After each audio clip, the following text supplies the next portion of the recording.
Good morning, good afternoon, or good evening. I am Janet Weissman, and I am here with, Carlos Felipe. and we are here for episode 9 of I Am Practically Spiritual podcast.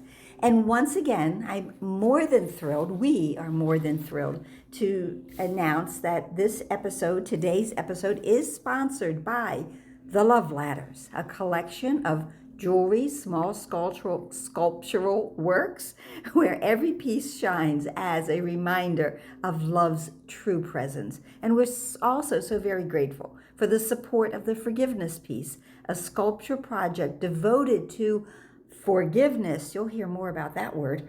We invite you to visit theloveladders.com and theforgivenesspiece.com to discover the very many ways to express being practically spiritual. And be sure to use the coupon code SPIRITUAL, all caps, you know how to spell that, to receive 25% discount. So, how are you today? Let's get going. I'm good. Ready to go. Ready With that, to go. all that information from the last episode, I think we should continue to keep the endurance. Yes, well, we still have 3 review lessons to share. In each of those review lessons have 5 lessons that we are reviewing. So, but I don't think this will be quite as wordy as last week's. Okay, but then after we have these last 3 review lessons, now we get to our very first giant stride in the workbook. Really big, sort of a drum roll there. A giant stride is a lesson that gives us information to bring us even closer to our freedom from this world. And it leads us towards salvation. We can also say at-one-ment, forgiveness, and helps us to understand our true function in this world. We can definitely find some of the first 50 lessons in the new ones. And again, this is a cohesive course. So the lessons all weave together into what I'm always calling a spiritual tapestry. When it's complete, it will reveal a reflection of our true identity, filled with brilliant light and truth. So, our first review lesson, or first lesson for today, the obvious one word for these next 5 lessons is holiness. Holiness is the true condition that we share with our celestial parent. So I'm going to weave them together as I did last time. My holiness envelops everything I see, and my holiness blesses the world, because there is nothing my holiness cannot do. And for this reason, my holiness is my salvation, and I am blessed as a child of God. The book says son of God, but I like child because it's more inclusive for everyone. So my wholeness, or my wholeness, they're synonymous, comes from my forgiveness of myself and the world. So now I can see the truth about who I am. That shifted perception of holiness now is extended outward to include everything and everyone. Wholeness comes without any limitations, and holiness can heal and save us from all of our illusions or our false ideas about the world. All idols vanish. I truly like to substitute the word freedom for salvation, Felipe. Acceptance of my holiness helps me to realize all my feelings of guilt are gone. Very important. And there is no reason any longer for me to be afraid. This new fearlessness is now shared with everyone. It's a gift from God for all of the world. A son or a child of God is blessed and given all good things, and I will not experience any loss or deprivation. I will always be supported and protected. This is an eternal blessing. So, our next lesson, 59. So these next 5 lessons give us more insight into those gifts of God that I just mentioned that we are given. And another one of my favorite lessons is in this section. And the 2 words I use to link all of these lessons together is God is. God goes with me wherever I go. He gives me strength, and vision is the gift he gives. And God is my source, and I cannot see or be apart from him. He is the light in which I see, and the mind with which I think. So how can I ever feel abandoned or alone? I have the mightiest of companions always by my side. I have no need to be doubtful, unsure, disturbed, or to suffer in any way. He surrounds me in love, peace, and joy. I am perfect because God goes with me wherever I go. He will be there. It is us Yes. that, we feel abandoned because we feel separated from him. Yes, exactly. And now today, I will exchange the limited sight I have with the body's eyes for the vision I have access to with my elder brother. Christ's vision is another of God's gracious gifts given. Oh, a nice alliteration there. So I may begin to understand what the eternal offers me. The first stanza from that song, Amazing Grace, describes that shift in sight. It says, I was blind, but now I see. If I am not using the gift of Christ's vision, I'm not really seeing anything because I cannot see apart from God's will. And anything apart from his will is only an illusion without any true substance or reason. True sight comes from aligning my mind with my Father's. Next, okay, we have just a factual statement lesson. Because I cannot see without light. This is true in the world. God is the light in which I see. This is true in this world as it is in heaven. In both cases, light is required. The difference being one is artificial light and the one is the radiance of God.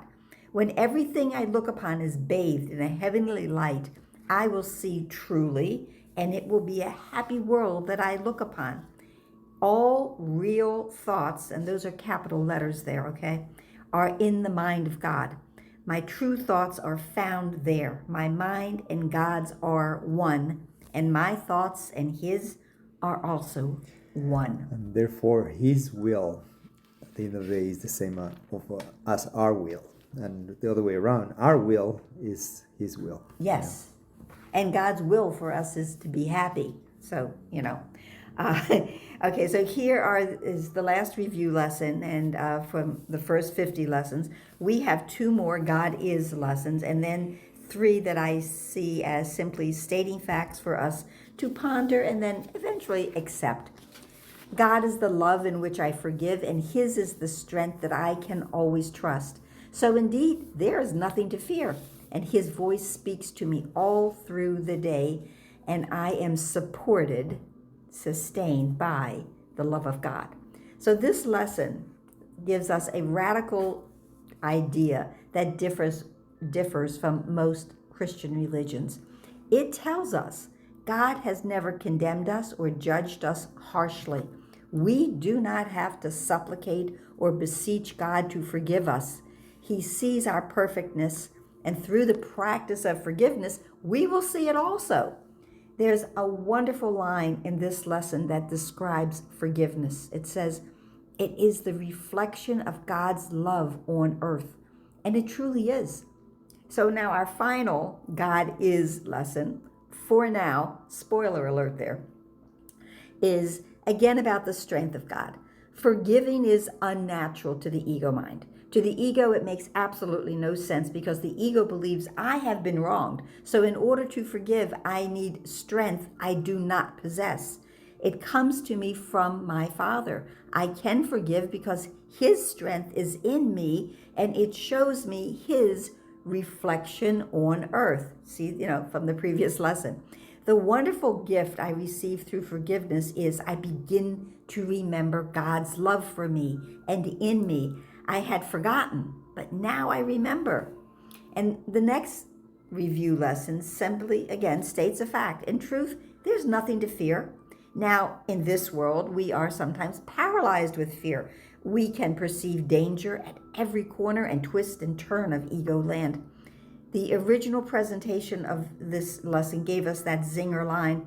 In the presence of fear is a sure sign that you are trusting in your own strength. But when I see a world that's been blessed with my forgiveness, it will look totally different, and everyone I see will be my dearest friend. This is a beautiful and poetic lesson about God's voice. It's incredibly reassuring. It tells us that we are being guided to the home we never left in each and every moment.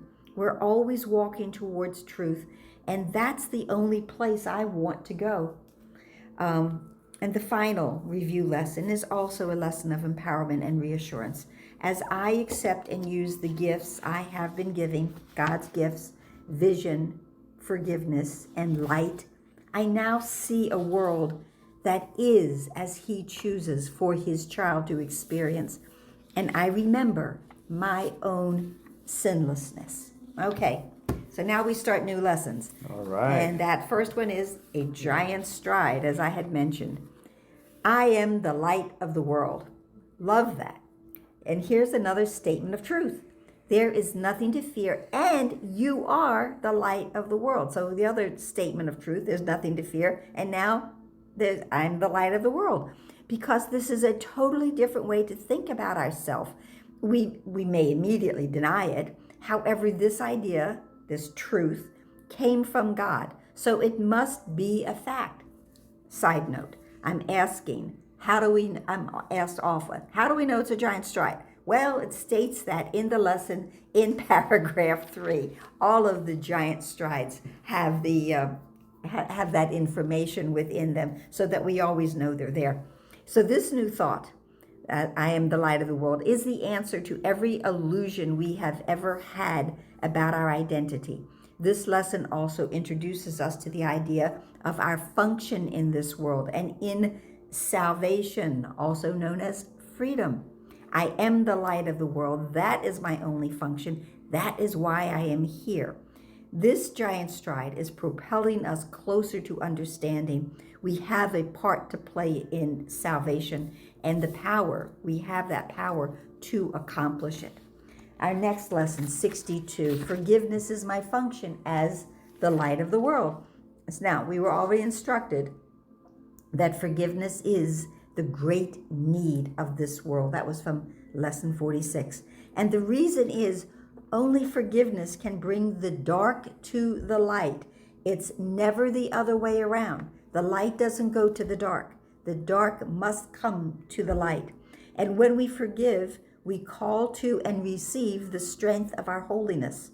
This is the gift that we give to ourselves each and every time we practice forgiveness. Illusions disappear with forgiveness. They fall away because they were never truly real. They had no substance. And thus we remove fear, guilt, and pain from our mind. By changing our perception, and that's what the Course does to help us to change that perception from the fear, the guilt, and the pain and suffering that sometimes our mind get us. In Ego Land is very Yes, absolutely. common. Yeah. And now practicing this will help us to have the happy day that our Father wishes for us, and this happiness will extend to others, near and far. Remember, we just said like God's will for us is to be happy. So lesson 63, that the light of the world, that's us, brings peace to every mind through my forgiveness, our forgiveness. As the light of the world, you are able to bring peace. And this is the peace that will shift every mind that still lives in the darkness of the ego. And this is done through you as you allow your purpose, your forgiveness to shine.